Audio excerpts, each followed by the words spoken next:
the late 17th century, King James II of England bestowed upon a Scotsman named Robert Livingston a land grant of 160,000 acres. The manor stretched along the eastern shore of the Hudson River in New York State, from Hyde Park to Hudson. Livingston's descendants became captains of war and industry, married well, and built stately mansions along the river, where some of the family still live. Ricky Aldrich of Rokeby. Our family has been here, basically, in this house since it was built, starting in 1812. And before that, their ancestors owned the land, so it's been ours since it was acquired from the Indians in 1688. The original property was how big? How many acres? I believe it was 720 acres, and it went over to the east further. In the 1820s, the man who built the house, John Armstrong, sold most of it to his new son-in-law, William B. Astor. And then the rest of it he kept and eventually left to his other children.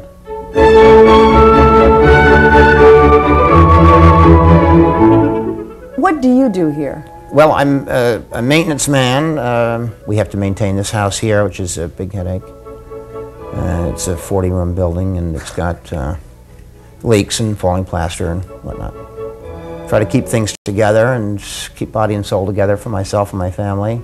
What does your wife keep busy doing here? My wife is a commercial artist, and right now she's making dolls. She's dreamt up these dolls, which are, I call them ethnic funk. They're kind of somewhat Eastern European, and but also not entirely. This room is spectacular, and I understand that many of these books are first editions. Can you describe what this room is and what's in it? Yes, this is a this is the base of an octagonal tower which was added to the house in the middle of the 19th century. It's neo-Gothic, unlike the rest of the house, which is federal. The ceiling is plaster, and it's painted in trompe-l'oeil, which is artificial wood graining. Can I see the top? Can we go up there? Why, certainly. Well, let's go up there then.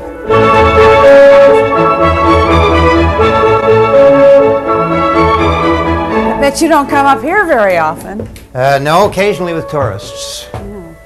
You don't need to do aerobics.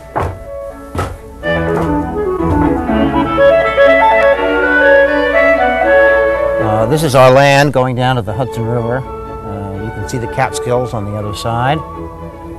We have a little point that sticks out into the river on the other side of the railroad, which runs along the shore. Boy, it's just magnificent standing here and looking at that. What a view.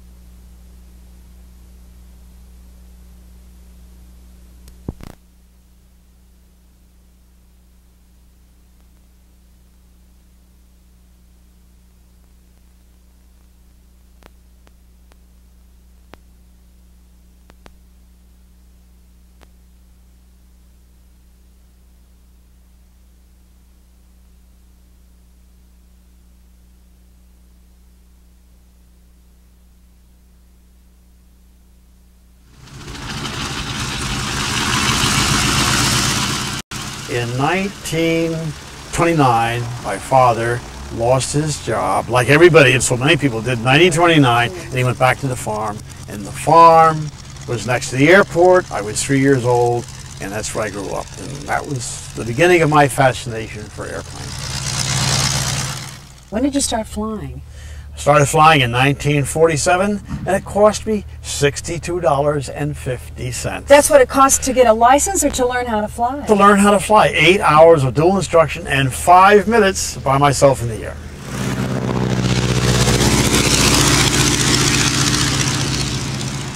Captain's log, stardate 1958. Sputnik and Explorer have just launched the space age, and in Rhinebeck, New York, Cole Palin has just launched his aerodrome. Well, it's sort of just plain evolved. I thought this might be a home for my old airplanes, but not with the idea of using the old airplanes. The idea was Grassroots Airport, we fix the airplanes, we rent airplanes, we tie down all these little things that make up a Grassroots Airport.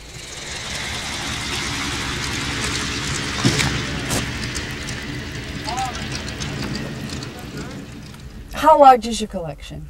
There's about 50 airplanes that look like airplanes. And there's others that are in bushel baskets and things. They don't look like airplanes, but they're airplanes. How did you get the idea for this aerodrome of yours? Before I even was collecting airplanes, I knew that there was a beautiful collection in England called the Shuttleworth Trust, and that they were flying World War I airplanes. And so when I was able to acquire 6 World War I airplanes from Roosevelt Field in 1951, I felt that, well, maybe I could really get one flying. What about the romance of flying? Well, if I was 20, I would say the romance of flying is the speed and the noise and the girls and all of this.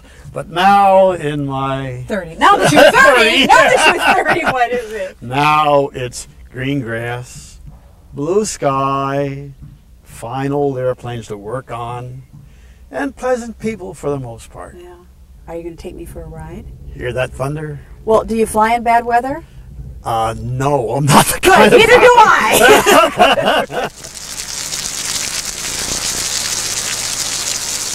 We didn't fly right away. The rain came and the thunder. The heavens opened and a pelting downpour had Cole and his crew scrambling to get the delicate cloth and wood planes under cover.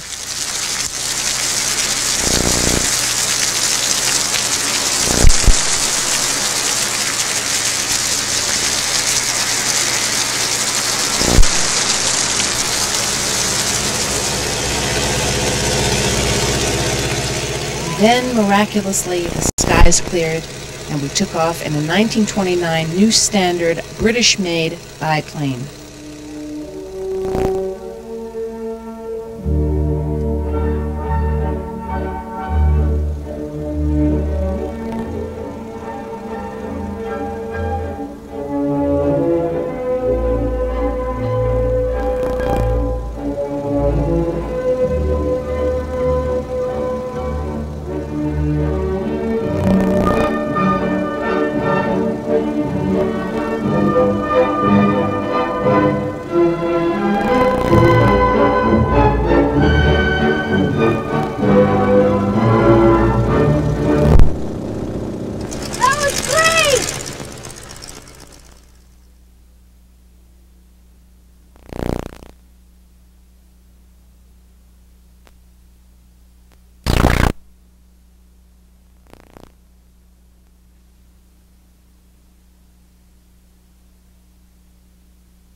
Welcome to Rhinebeck, New York. This beautiful town is located about 90 miles up the river from New York City. It's located in the heart of the beautiful Hudson Valley. And this stately structure, not this one, but this one, is the Beekman Arms. It opened its doors in 1766 and it's said to be the oldest inn in all of America. In fact, George Washington actually stayed in this hotel. He slept here during his campaigns for the Revolutionary War. It's rumored that we slept here too. We did sleep here. Right now, Melody's going to go shopping for some antiques, and I'm going to speak with an antique. Okay, honey, you're not talking about me. No, an antique. Okay. Homer Staley, town father, village booster, and noted raconteur, just happened to be sitting outside his favorite haunt. Well, this is really a beautiful place. How long have you been here? I was born here in 1912. 12. How old does that make you? Didn't you go to school? Well, I did go to school. 77, I'm afraid. 77 years old. Yeah? That's unbelievable. What was it like when your first recollection of this area? Let's say you're a kid going to school. What did it look like here?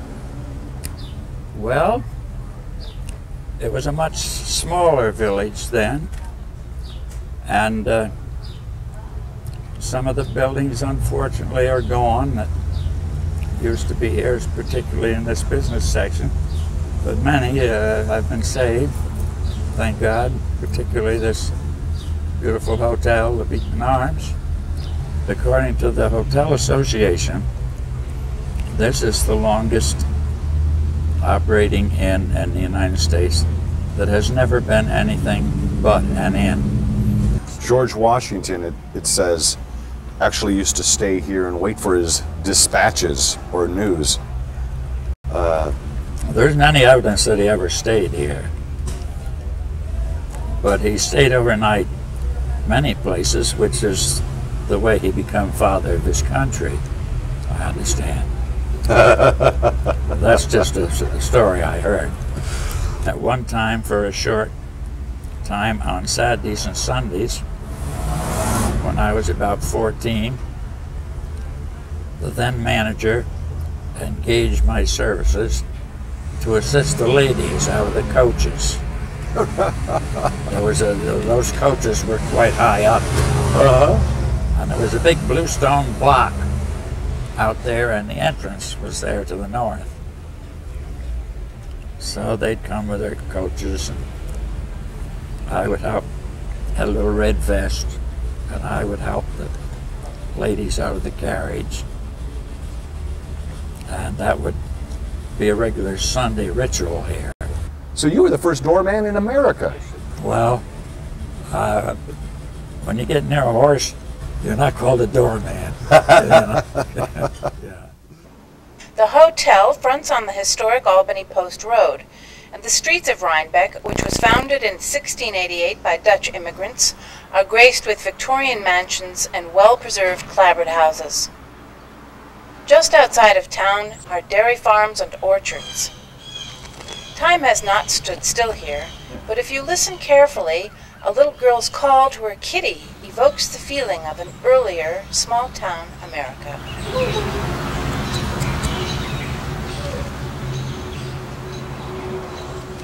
What do you like to do? I'm a member of the local golf club, and I play a little golf. What's your handicap?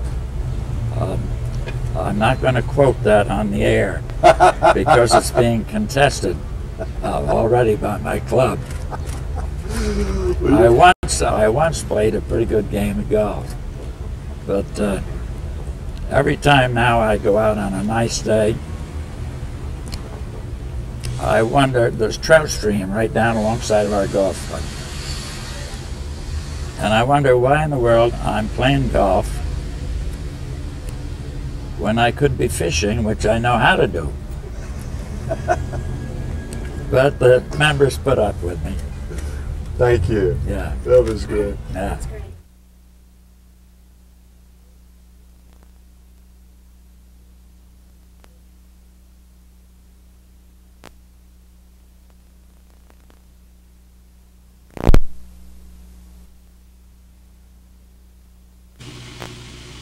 This is WENR TV, Channel 7, ABC in Chicago. It is now exactly 10 seconds till 8 p.m.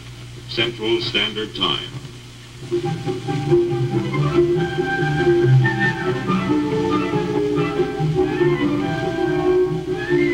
Yes, it's Family Battle Time with Woody and Virginia Close and 4 of their 6 children. When it's 8 o'clock in Chicago, what time is it in New York? 9 o'clock. 9 o'clock is right to begin with. And now what time is it in Paris when it's 8 o'clock in Chicago? Well, you have to get 3 out of 4. Well, I know that Paris is, I think it's 5 hours ahead of New York. That would be 6 hours ahead of Chicago. Now, if I can count from 9, the next 6 hours we'll have it. Is that right? It has a green background and a white cross and a yellow candle, and it has probably blue printing or some other color. The time, 1951. The place, Chicago. The program, Family Battle, one of TV's first quiz shows. Cut to a summer afternoon, almost 40 years later, as Virginia Taylor Close, the remaining half of the pioneering radio and television duo, shares some of her memories. What was that like working with your family? Oh, it was very pleasant. Never had any problems. And my husband and I had been working together for years. And so it was no problem at all. You enjoyed it? Oh, yes, very much. Yeah. I mean, you couldn't do it if you didn't. You'd be lousy anyway if you didn't like it. I understand you have a story about Eleanor Roosevelt. Well, in the summer, the year after the president died, I guess we'd been here about 3 years, and the old boys that run Rhinebeck, they're always old guys running small towns like these, and they came up to me and asked me if I'd be chairman of the Red Hook, of the Rhinebeck Garden Club show that's a yearly performance at the Dutchess County Fair. And I said I would. So I sat down, because I'm from a newspaper family, so I don't have to have a guidebook with this. I sat down and wrote Mrs. Roosevelt a note. I didn't know her at all.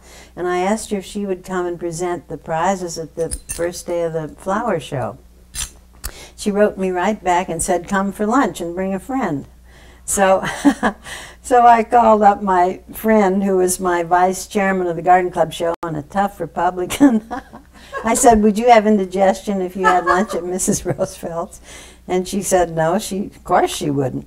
So we go down there, and I went in my car, and Mary went in hers, because we had other things to do that day.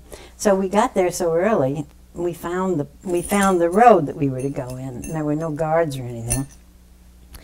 And so we both got out of our cars. I parked my car, and she parked her car behind mine, and we got out, and I said, let's smoke a cigarette. So we both smoked, and while we were smoking, in came Eleanor Roosevelt. She used to drive a top-down convertible, Buick convertible, and she had a white scarf around her hair, and I'd never met her, of course. I knew her from pictures. Oh, we were just devastated. She couldn't get by us in her own lane, you know, and here we were guests for lunch. And she had a congresswoman with her and 2 other people. So I got in my car, which was the head car making the mess, and Mary got in hers, and we tore up. And we got up to the cottage, and of course we'd never been there before. Mrs. Roosevelt had a very high voice. Well, my dear, she said, we have to change for lunch. You go down by the lake. So we went down by the lake. That was a made lake, and we sat there and smoked some more cigarettes and wanted to kill ourselves. And then when we got finished with our cigarettes, I thought, I think we better go up. I think we've been here long enough. And just as we started up, it was like something out of a fairy tale. We couldn't find the house where we parked our cars, and she left us out at her cottage. We found a cottage, but it wasn't hers, and it was empty. And we were walking around, looking in the windows, and it was horrible. I said, "My God, what is this? Is like something out of Hansel and Gretel or something." And she said, and while we were there, we heard this voice, and it was, "Where are you? Where are you?" Oh God! And we had never even said hello to her, you know, personally. But she was wonderful. She was gracious and kind and awfully good-hearted. She was a great human being.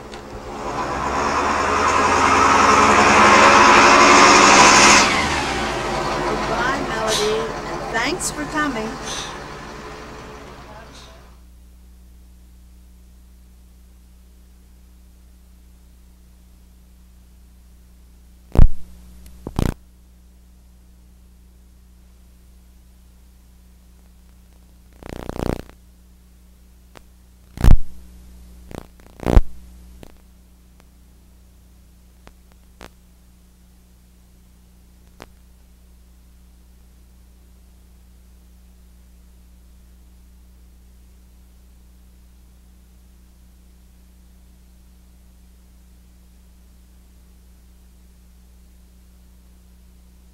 Let's just walk in. I'd like to take a look anyway. Ever wonder where milk comes from? Right. Dairy farms. Everybody knows that. How do you milk these things? All right, here. Down here we first dip the tits. First we what? They dip the tits with an iodine solution. Dip the tits with an iodine solution? Yeah, that's this here. They dip them with that. Is that like for medicinal reasons, or? Yeah, well, it just sanitizes. That's yeah. And then they wipe it off with a cloth, and then put the machines on and milk the cow. And then when they finish, they put this on to seal the tit up again. Oh, I see. Keep the bacteria from going in. How long does it take to milk a cow? Maybe 2 minutes. Oh, that's all, huh? Yeah. So how much do you get out of one sack? Well, some cows will give 50 pounds a day, or 70. Some cows give anywhere from 40 to 100 pounds a day. No kidding. Yeah. That's a lot. How about the disposition of these guys? Well, everyone's different, just like people. And some of them are nervous, some of them aren't. How do you know when the cow's done? Well, we watch that. When there's nothing else coming out? Nothing else coming out. It's a lot of work for this business. You know, that's what I understand. I It's guess very confining. You got to have equipment, you got to have, and we got inspection and all that. It's not an easy life. Do you supply most of the milk for the surrounding area? And this goes to Connecticut. Oh, does it? Massachusetts and Connecticut. We see the milk here now, right? Yeah. And we see it go through these Yeah. suction tubes. Yeah. Show me where it goes from there. Yeah, all right. Well, I guess all these cows do their best Well, for Irving Fraley. They better. They better, you know. Well, here's where the milk comes in. Comes in this tube here, goes into this jar. When that milk gets up so far, then it turns this electron on and starts this pump up, pushes the milk. There you are, see? Oh, it just started up. Yeah. And then it sucks it up and puts it in here? Yeah. What happens in here? Well, it just keeps coming in there, and it cools itself. Oh, it Gets down cools to the milk 30. down. Cools it down to 36. So like if I want to just get some milk out of here. Yeah, well then the milk truck driver comes and he picks the milk up from here. Oh, milk truck guy comes, he hooks his hose up here, Yeah. puts it in his truck, Yeah, and, off and to he Connecticut. also has a pump in his truck, see? That's and that right. sucks it in that truck. And the milk is weighed by this stick. That's how they weigh it. That's calibrated, yeah. I see. That's it. So then he can tell you exactly how much many you pounds you took. have, exactly. Irv Fraley is the fourth generation of his family to farm this land just outside Red Hook, New York. He milks 100 Holsteins twice a day, morning and evening, raises pigs for sale, buys and sells cows, and tends 315 acres. For every $100 Irv makes, 1,000 have passed through his hands. He never takes a vacation. So what's this over here? Well, this is 2 sows that I sold the pigs off, and now I turn them back in here, and we're going to breed them back again. What do you call that thing? Well, you call it making bacon or whatever, make pigs or whatever you want. Can I pick one of these little guys up? Yeah. Ooh. Yeah, would you look at this? Now this is Now, what do you got, a female or a male? Listen, it's a baby. You're not supposed Turn to look over, here. what do you got? Oh, I got me a little female. Yeah. Now I can tell. So now these were just born last night. About 2:30. How big do they have to get before you sell them? Sell them when they're small. See, if I can sell them now for $30 a piece, they weigh 30 pounds, that's $1 a pound. Oh yeah. And I can buy the other kind of pigs for 35 cents a pound. Look at that. A face only a mother could love. You took over from your father. Who's going to take over for you? No one. No one. We're going to have to sell it. You're going to just sell it? Mm-hmm. Do you think that we're looking at the last generation of farmers?